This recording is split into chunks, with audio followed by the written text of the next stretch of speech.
When you really desire something from the heart and the soul, all universe conspire you to achieve it. जब किसी चीज को आप बहुत दिल से चाहें तो पूरी कायनात उसे आपसे मिलाने के लिए चाहती है। ये डायलॉग आपने सुना ही होगा, एक मूवी आई थी ओम शांति ओम। लेकिन दोस्तों आपको पता होना चाहिए कि जो डायलॉग है, ये जो लाइन है, जो पंक्तियां हैं, एक किताब से लिया गया। उस किताब का नाम है एल्केमिस्ट। एक बहुत ही शानदार बुक जिसके बारे में आज मैं बात करने वाला हूँ। दोस्तों मैं जो स्टोरी आपको जो बताता हूँ वो सिर्फ स्टोरी बताना नहीं है, मजबूत फीलिंग के साथ मैं स्टोरी बताता हूँ जो सही में आपको प्रेरित करेगी। तो अब इसे कम से कम लोगों तक शेयर करें, फैलाएं, जिनसे उनको भी कुछ प्रेरणा मिले। एक बच्चा जो बचपन में अपनी माँ को कहता है कि मैं लेखक बनना चाहता हूँ। माँ बहुत ही नाराज हो जाती है और उसे समझाने लगती है कि ये लेखक क्या होता है, तुम्हारे पापा इंजीनियर, उनके जैसा बनो।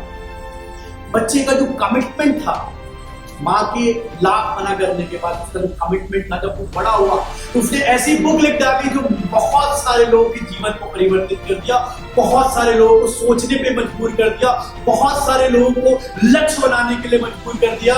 उस किताब का नाम है एल्केमिस्ट और उस राइटर का नाम है पॉलियो कोएल्हो। दोस्तों जब ये बुक आई तो बेस्ट सेलिंग की बुक बन गई है। और जब उस लेखक से पूछा गया कि आपकी मम्मी के मना करने के बाद भी आपने कैसे कर लिया, तो उन्होंने कहा कि मेरी मम्मी मुझे नुकसान पहुंचाना नहीं चाहती। बहुत ही सहजता के साथ उन्होंने कहा कि उन्हें शायद ये नहीं पता था कि मैं एक्चुअल में करना क्या चाहती। उनका मकसद मुझे नष्ट करना नहीं, मुझे बचाना। दोस्तों एक ऐसी किताब जिसमें लेखक ने रहस्य, जादू, आश्चर्य, ज्ञान, इन सबको आत्म खोज, अंदर की एक खोज से प्रेरित एक कहानी बनाई है, जिसमें आपको पता चलेगा कि हम सभी के अंदर एक कहीं ना कहीं सपने होते हैं, ड्रीम होते हैं। और जब हम बड़े होते हैं तो कहीं ना कहीं वो जो ड्रीम होते हैं वो फीके होते जाते हैं। तो इस बुक से आपको पता चलेगा कि कौन सी ऐसी उलझने हैं, कौन सा ऐसा डर है, कौन सी ऐसी असफलता का डर है जो हमें आगे बढ़ने से रोकता है और कैसे हम इसको दूर कर सकते हैं। तो ये कहानी की लास्ट लाइन तक आप सुनते जाइएगा और इसका आनंद उठाइए, क्योंकि जब आप फील करेंगे कि इस कहानी की जो हर लाइन है वो आपको ये मजबूर करती सोचने पे कि हाँ ऐसा ही तो होता है। तो स्टार्ट करते हैं कहानी। ये कहानी एक चरवाहे पर बेस्ड है जो स्पेन में रहता था, जिसका नाम सैंटियागो था। उसे घूमने का बहुत ही शौक था। तो एक दिन वह अपने भेड़ को लेकर एक तरीफा, एक जगह है स्पेन में, उसके लिए निकलता और बहुत ही खुश था, हंसते गाते हुए निकला, क्योंकि उसे तरीफा जाके उस लड़की को खून देना था जिसे वो पसंद करता था। जाते जाते रास्ते में अंधेरा हो गया, फिर रात हो गई। तो वहां पे वो एक चर्च था, पुराना चर्च था, वहां पे भेड़ों को रखकर अपने एक पेड़ के नीचे सो गया। अचानक सैंटियागो को एक सपना आया कि एक पिरामिड है जहां जिसके नीचे खजाना रखा हुआ है, और जैसे ही वो खजाने तक पहुंचता है वैसे उसकी नींद खुल जाती है। बहुत ही हड़बड़ा के उठता है और वो अब इस सपने का मतलब जानना चाहता है। तो अचानक एक बुजुर्ग महिला जो इसलिए फेमस थी, जो सपने का मतलब बताती थी, तो वो आई। उसने कहा कि मैं तुम्हें तुम्हारे सपने का मतलब बता सकती हूँ, लेकिन तुम्हें तुम्हारे खजाने का 10वां हिस्सा देना होगा। सैंटियागो बोला इसमें कौन सी बड़ी बात, ले लेना, चलो मतलब बताओ। तो बुजुर्ग महिला ने कहा कि एक इजिप्ट में पिरामिड है, पिरामिड के नीचे खजाना तुमको मिलेगा, वो खजाना तुम्हारा है, जाओ उसे ले लो। सैंटियागो बोला यार ये तो कोई नॉर्मल भी बता सकता है, इसमें कौन सी बड़ी बात है। उसने नजरअंदाज कर दिया और आगे निकल गया। आगे बड़े दुखी मन से हो गया और एक किताब दुकान से किताब लिया और वो किताब पढ़ने लगा। किताब पढ़ते पढ़ते अचानक एक बुजुर्ग आदमी उसके पास आया और उसने बोला कौन सी किताब पढ़ रहे हो। तो सैंटियागो ने बताया कि मतलब उसे नजरअंदाज करके आगे बढ़ गए, बट उसके दिमाग में था कि बड़ों का या किसी का अनादर नहीं करना चाहिए। तो वो वापस आके उस बुजुर्ग आदमी को अपनी किताब के बारे में बताने लगा। तब उस बुजुर्ग आदमी ने कहा कि मैं ये किताब बहुत बार पढ़ चुका हूँ। तो बड़े उत्सुकता से सेंटियागो ने बोला, अरे झूठ तो नहीं बोल रहे, चलो चेक कर लेते हैं। तो उसने पूछा कि बताओ इस किताब की लास्ट लाइन क्या है, किताब के लास्ट पेज में क्या लिखा हुआ है। तो बुजुर्ग आदमी ने कहा कि इस किताब के लास्ट लाइन में लिखा हुआ है कि दुनिया का सबसे बड़ा भ्रम है कि हम अपने किस्मत के भरोसे बैठे, जबकि अगर किस्मत में कुछ है तो आपको भरोसा रख के उसके लिए आगे बढ़ना होगा, वो चीज आपके पास नहीं है। ऐसा सुनते ही सेंटियागो को लगा कि बड़ा अच्छा आदमी है। तो अचानक से ही उस बुजुर्ग आदमी ने सेंटियागो को कहा कि मैं खजाने की तलाश में, जो तुम खजाना की तलाश में जो सपना तुमने देखा है, उसको मैं रास्ता बता सकता हूँ, उसके बारे में तुमको आइडिया दे सकता हूँ। सेंटियागो को लगा अरे किसी भी पता है मेरे सपने के बारे में, तो बड़ा इंटरेस्ट लगे, वो पूछने लगा कि बताओ कैसे होगा, कैसे मैं पहुंचूंगा। तो उसने बोला कि मैं तुम्हें तभी वो रास्ता बताऊंगा जब तुम मुझे अपनी भेड़ को बेचकर उसका 10वां हिस्सा मुझे दे। सेंटियागो को लगा उस बुजुर्ग महिला ने भी यही कहा था, इस बुजुर्ग आदमी ने भी यही कहा, कोई तो मतलब है। अगर दोनों ने कहा है मतलब खजाने का मामला सही है, तो क्यों ना चलिए शुरुआत किया जाए कि खजाने की तरफ बढ़ा जाए। तो उसने क्या किया, अपने भेड़ को बेचकर जो भी पैसा आया उससे 10वां हिस्सा उसने दे दिया उस बुजुर्ग आदमी को, और कुछ पैसे अपने पास रख लिए। तो जब उसे पता चला कि वो जो बुजुर्ग आदमी है वो एक सालिम जगह है, सालिम का राजा है, और उसे भी लोगों की मदद करने में अच्छा लगता है, तो सेंटियागो ने पूछा कि भाई पैसा देने के बाद बताओ कि भाई कैसे अब उस खजाने तक जाए। तो उस बुजुर्ग आदमी ने कहा कि बहुत सीधा सा रास्ता है, इजिप्ट जाना है, वहां पिरामिड है, वहां पे खजाना तुमको मिलेगा, कहीं उलझना मत, सीधा सीधा जाना, और तुम अपने दिल में वो भरोसा बना के रखना कि वो खजाने तक तुमको पहुंचना है, और कहीं भी कोई डिस्टर्ब करे तो डिस्टर्ब नहीं होना, और जो भी चीजें हो रही उसे सीखना है और उसको शुभ संकेत मान के आगे बढ़ते रहना। ऐसी बातें सुनकर सेंटियागो को थोड़ा भरोसा हुआ, और जब वो जाने के लिए तैयार हुआ तब उस बुजुर्ग आदमी ने उसे 2 पत्थर दिए, एक काले रंग का और एक सफेद रंग। काले का मतलब था कि हाँ, और सफेद का मतलब था ना। कभी आप फंसो तो इसको यूज कर लेना। लेकिन उस बुजुर्ग आदमी ने उसे सेंटियागो को कहा कि फिर भी कोशिश करना कि तुम अपने डिसीजन खुद से लो, किसी का सहारा मत लो।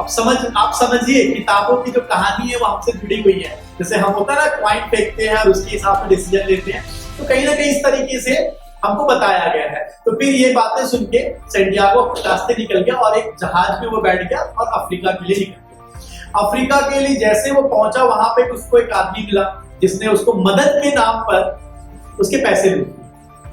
अब सेंटियागो बड़ा नाराज हो गया, दुखी हो गया कि जो था वो भी मैंने छोड़ दिया है, पता नहीं क्या मिलेगा नहीं मिलेगा, उस चक्कर में मेरा भी सामान चोरी हो गया। तो उस समय उसको एक बात याद आई, जो उस समय बुजुर्ग आदमी ने कहा कि किसी चीज को तुम जब दिल से चाहो तो पूरी कायनात उसे मिलाने में लग जाती है, वो षड्यंत्र करने लगती है। तो उसे लगा कि ये भी एक शुभ संकेत है, इसने मेरा पैसा दिया है, मुझे एक षड्यंत्र में फंसाया है, मतलब मैं अपने लक्ष्य के पास हूं, और ऐसा भरोसा रख के वो आगे निकला। आगे जब वो गया तो रेगिस्तान में जाते जाते लेकिन उससे पहले एक चीज और उसे घटना घटी कि जैसे उसके पास पैसा खत्म हो गया तो उसके पास खाने के पैसे नहीं थे और ना ही आगे जाने का पैसा। तो वो एक क्रिस्टल की दुकान थी, क्रिस्टल की दुकान में वो गया और वहां पे दुकानदार ने उसे काम पे रखा और उसे खाना खिलाया।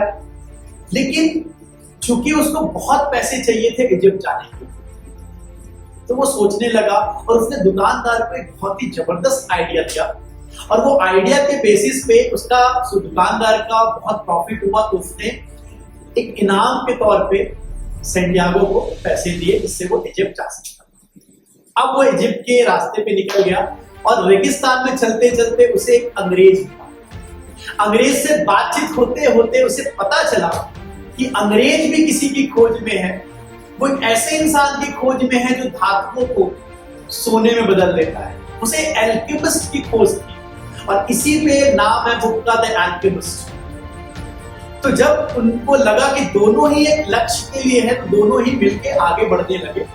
और उन्हें रास्ते में पता चला कि कुछ जंग छिड़ गई है और उन्हें वहां पे रुकना पड़ेगा। तो कुछ दिन के लिए वहां पे वो रुके और इसी बीच में सैंटियागो की जो मुलाकात है बहुत ही सुंदर खूबसूरत लड़की फातिमा से, फातिमा को उससे प्यार हो गया, दोनों को एक दूसरे से प्यार हो गया। और फातिमा ने एल्केमिस्ट का पता दोनों को बता। अब ये दोनों गए अंग्रेज के पास, एल्केमिस्ट के पास। तो अंग्रेज ने जब एल्केमिस्ट से पूछा कि आप क्या मेरे लिए किसी धातु को सोने में बदल दोगे, तो एल्केमिस्ट ने मना कर दिया। उसने बोला तुमने अपने जीवन के 10 साल मुझे खोजने में लगा दिए, अगर तुम ये 10 साल अपने लिए लगाते तो तुम भी किसी चीज को सोने में बदल सकते। और इस तरीके से अंग्रेज वापस चला गया। सैंटियागो जो है वो फातिमा के पास चला गया, दोनों ही में प्यार हो गया। तो अब सैंटियागो को लगा कि अब मैं आगे नहीं जाऊंगा, मुझे खजाने की तलाश नहीं है, मेरा खजाना जो है फातिमा है। लेकिन फातिमा ने उससे एक लाइन ऐसा कहा कि जो सच्ची मोहब्बत होती है वो किसी को उसके लक्ष्य के लिए रोकती नहीं, उसे प्रेरित करती आगे बढ़ने के लिए। तो तुम जाओ उस खजाने तक। अब एल्केमिस्ट जो सैंटियागो था वो तैयार हो गया जाने के लिए, तो एल्केमिस्ट उसके साथ जाने लगे। अब जब दोनों रास्ते में जाने लगे तो बीच में एक डाकुओं के समूह ने उनको पकड़ लिया। अब उनसे सारे जो भी सोना था, जो भी सामान था उनके पास था, वो डाकुओं ने उनसे छीन लिया। अब एल्केमिस्ट की चालाकी और सैंटियागो की जो हिम्मत, उसने डाकुओं को भागने में मजबूर किया। अब वो दोनों फिर से आगे बढ़ने लगे। हालांकि सैंटियागो फिर बहुत निराश हो गया कि यार हो क्या रहा है, मैं जब भी कुछ करना चाह रहा हूँ कुछ ना कुछ मेरे साथ बुरा हो जा रहा है। बट बार बार उस बूढ़े आदमी की बात याद थी कि आपके साथ अगर जितना षड्यंत्र हो रहा है, जितनी विपरीत परिस्थिति आपके लक्ष्य के लिए, आप रुकिए मत, आगे बढ़िए, आपका लक्ष्य आपको मिलेगा। और इस हिम्मत के साथ और एल्केमिस्ट के समझाने के बाद वो आगे निकल पड़ा। और आगे जाने के बाद एल्केमिस्ट ने उसे एक रास्ता बताया कि अब यहां से तुम्हारा सफर स्टार्ट होता है और मैं यहां से वापस जाऊं। आगे जाने के बाद जब वो पिरामिड के पास सैंटियागो पहुंचता है तो वो देखता है कि वहां पे खोदने के बाद उसे कुछ नहीं मिला। तो वहां पे इजिप्ट के आसपास के जो कबीले वाले जो रहते हैं वो सैंटियागो को बहुत ही पीटते हैं कि ये क्या कर रहे हैं। तब सैंटियागो ने अपनी पूरी कहानी कबीले वालों को सुनाई और उसमें से एक जो इंसान था वो हंसते हंसते बोला, ये पागल है क्या, ये अपने सपनों की खोज करने के लिए कई हजार किलोमीटर दूर यहाँ इजिप्ट आ गया। एक सपना मुझे भी आया था कि स्पेन में किसी चर्च के पास एक पेड़ है जहाँ पे चरवाहे सोते हैं, वहां खजाना है, तो क्या मैं भी वहां चला जाऊं क्या। और ऐसा कहते हुए निकल गए।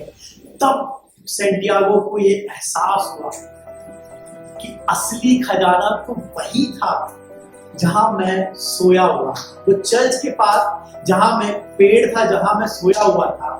लेकिन सैंटियागो को ये फील हुआ कि उसे ये बात तब पता चल पाई जब वो इतना लंबा रास्ता तय किया। अगर वो वहीं रुक जाता तो क्या उसे पता चल पाता कि जो खजाना है वो एक्चुअल में कहां है। तो वो वापस स्पेन गया और वहां से खजाने को उसने निकाला और उसने उस बुजुर्ग महिला को उसका 10वां हिस्सा भी दिया, बड़ी खुशी खुशी। और वापस फातिमा के आके पास आकर दोनों फिर से खुशी खुशी रह गए। तो दोस्तों ये जो स्टोरी है ना, वो सिखाती है कि आपको रुकना नहीं। आपको लगता है एक समय के बाद लगता है कि हम कहीं पर पहुंचने के बाद फिर ऐसा बीच में लगता है कि हम वो छोड़ के क्यों आगे जो था। लेकिन जब तक आप आगे बढ़ेंगे नहीं तब तक वो खजाने तक कहां पहुंचे। तो दोस्तों 173 पेज की जो कहानी है, मैंने बहुत ही छोटे रूप में आपको समझाने की कोशिश की है। लेकिन इस कहानी में सबसे बड़ी सीख हमको क्या मिलती है वो मैं उस पर थोड़ा डिस्कस करना चाहूंगा, उसको बताना चाहूंगा जो मैंने फील किया है। सबसे पहली बात, किस्मत के भरोसे नहीं रहे। अगर सैंटियागो को ये पता रहता कि उसकी किस्मत में है तो वो खुद ही आ जाएगा, तो क्या उसे वो खजाना मिलता। दूसरी बात, किसी भी चीज को आप कोई भी उम्र में कर सकते हो, चाहे आप बच्चे हो चाहे आप उम्र दराज हो। तीसरी बात, असफलताओं से ना डरे, निराशाओं से ना डरे, उलझनों में ना फंसे।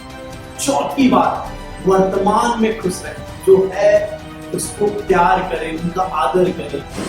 पांचवी बात कि किसी चीज को आप जब दिल से चाहते हैं तो उस पर भरोसा बना के रखिए, अपने आप पर भरोसा बना के रखिए, अपनी इच्छा शक्ति फॉलो कीजिए। और छठवीं बात कि जो इंसान सामान्य चीजों से कारनामा करते वही महान है। जैसे उस बुजुर्ग आदमी ने सेंटियागो को प्रेरित कर दिया अपने कुछ रोचक बातों से, ताकि वो खजाने तक पहुंच पाए। और सबसे मुख्य बात, जो सातवीं बात हमें सोचनी है, दूसरों के बारे में पता होता है कि उसे क्या करना चाहिए, लेकिन हमें हमारे बारे में पता नहीं होता कि हमें क्या करना चाहिए। सीखिए, जानिए, बस।